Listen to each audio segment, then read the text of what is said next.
السلام علیکم. حق مہر کے ایپیسوڈ نمبر 67 ملاقات فرمائیے. آپ دیکھ رہے ہیں ٹی وی کے اوپر پوسٹ لگی ہوئی ہے زبردست بمبارڈ ٹاپم ٹاپ. آپ کو معلوم ہے؟ چلو میں بتا دیتا ہوں. یہ ماں بیٹا اور بیوی جو پہلے والی ورثہ اس کے ساتھ بیٹھ کے گپ شپ کر رہے ہوتے ہیں، بات کر رہے ہوتے ہیں. وہی آ جاتی ہے، بولتے ہیں نا. یہ آنے کے بعد پھر اس کو کہتی ہے کہ واہ تم بڑے مزے سے یہاں بیٹھ کے گپیں مار رہے ہو. یہ وہی ہے جو کسی آدمی کے ساتھ پکڑی گئی تھی اور اب تم اتنا یہ کر رہے ہو. شرم آنی چاہیے. تو فوراً اس کو غصہ آتا ہے، تم کیسے یہ بکواس کرتی ہو، خبردار. تو بولا خبردار تم اپنا بند کرو منہ. کہتی میں اپنا منہ بند نہیں کروں، میں نہیں کر سکتا. تو کہتا ہے مجھے تمہارا منہ بند کرنا آتا ہے. سمجھ گئی؟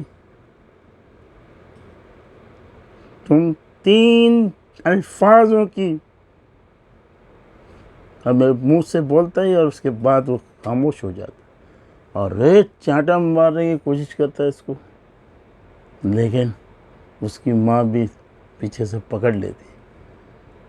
میں تو چاہتا تھا کہ ایک تھپڑ کا سین ہو جاتا، مزہ آ جاتا. چپکلی کو ہوش آ جاتا. بڑی پدک رہی ہے. اس کے بعد جب ورثہ نہیں جاتی بعد میں، کیونکہ اس کے عادل جو کزن ہے اس کا بھی شادی ہو رہی ہے، اس کی تیاری کر رہے ہیں. اور دوسرا یہ بھی جو ہے اس کو دھمکی دے چکا ہے کہ دیکھو تم اپنا منہ کھولو، بکواسیں بند کرو. لیکن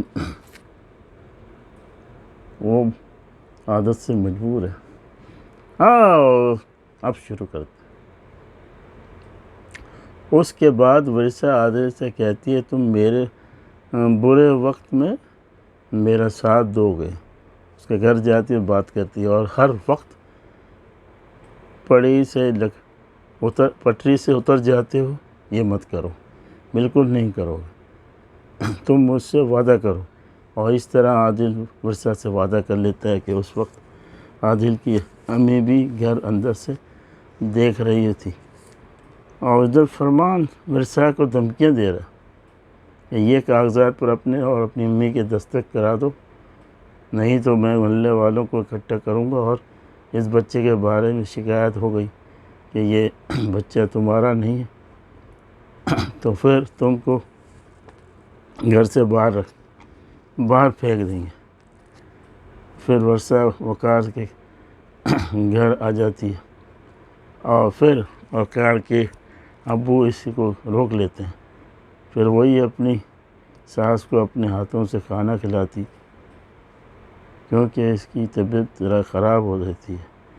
پھر ورثہ اور وقار کی بہن دونوں شادی کے لیے بازار چلی جاتی ہے اور وہاں وہ اپنی ورثہ جو ہے اس کا جو منگیتر پہلے تھا جس نے منگنی توڑی تھی اس کو ٹیلی فون کر دیتی ہے اور وہ پھر بازار میں آ جاتا ہے. آنے کے بعد ملاقات ہوتی ہے کیونکہ اب اس کے عادل کی شادی ایک ہفتے میں رہ گئی ہے تو بازار جا کے کچھ چیزیں لینی اور اس طرح اس کی ملاقات کراتی اور پھر شادی کو اور پھر وہاں منگیتر سے ملاقات ہو گئی اور پھر وہ اس ورثے کو ورثے نے کہا کہ اپنے ماں باپ کو راضی کرو اور مجھے بتا دو، پھر یہ کام ہوگا. اس طرح وہ اپنی نند کا راستہ صاف کر رہی اور یہاں پہ یہ سوائے دھمکی دھونسوں اور ڈانٹوں کے اس کو کچھ نہیں مل رہا ہے. باپ بھی، اس کا باپ، یہ وقار، ورثہ، اس کی ماں، اس کی نند، اس کے سب خلاف ہو گئے. اس کی ساری دولت اب عادل کے ہاتھ میں آ گئی، یہ شہر تک آ گئے ہیں اور گھر بھی اس کے پاس آ گیا۔ اب 3 بال کرنے کی ضرورت ہے لیکن وہ نہیں چاہتا اور فوراً اپنا ہاتھ اٹھاتا اور رک لیتا۔ چلیں اب اگلی قسط میں دیکھیں گے۔ اب اس کو کتنے پاپڑ بننے پڑیں گے، اب مزید ڈچکے لگیں گے۔ اب دیکھیے اگلی قسط میں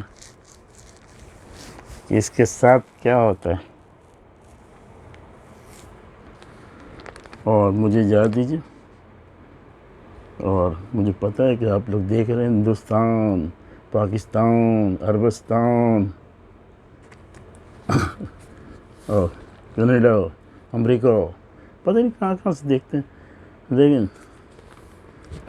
چل نہیں، میں اب شکایت نہیں کروں گا، سوری۔ جتنے بھی دیکھنے والے خواتین و حضرات، سب کو میرا سلام۔ اور میں چاہتا ہوں کہ جتنے بھی لوگ ہیں جو مجھے دیکھتے ہیں، تھوڑے سے کیوں نہ ہو، میں دعا کرتا ہوں کہ ان کو ہر مشکل سے اللہ آسان کرے، ہر مصیبت دور کرے ان کی، چاہے لیڈیز ہو جینٹ ہو، اس کو کوئی مشکل نہ ہو، میری دعا ہے۔ اور پھلے پھولے۔ اب میں چلتا ہوں کیلیفورنیا، USA کانکر۔ چلیں تو چلیں۔ اللہ حافظ۔